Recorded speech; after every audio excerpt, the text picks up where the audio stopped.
Hello, in this video I'm going to show you how to restore WhatsApp backup on Honor Magic 8 Pro.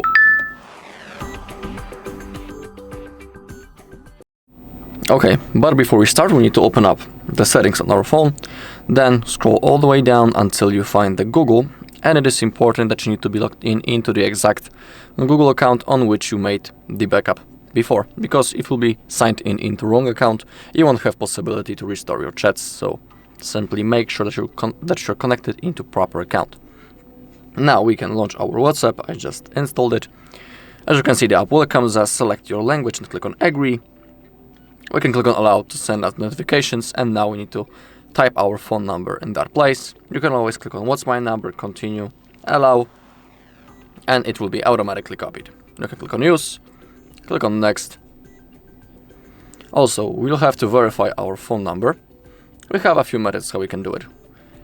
We can use the code from the SMS message, we can use the missed call function, and we also have the voice call. Always pick the missed call.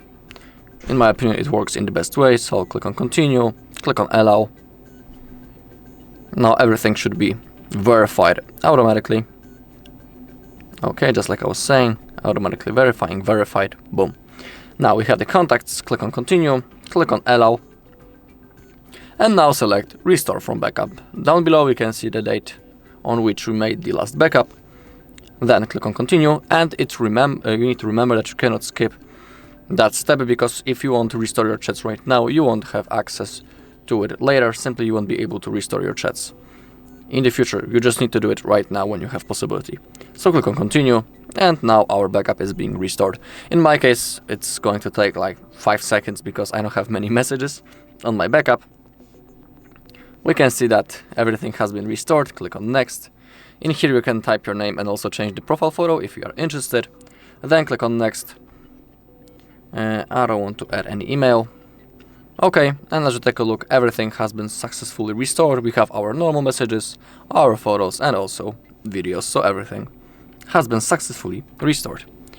Alright, and that's all in this video. Thank you all for watching. If you found this video helpful, please leave a like, comment, and subscribe.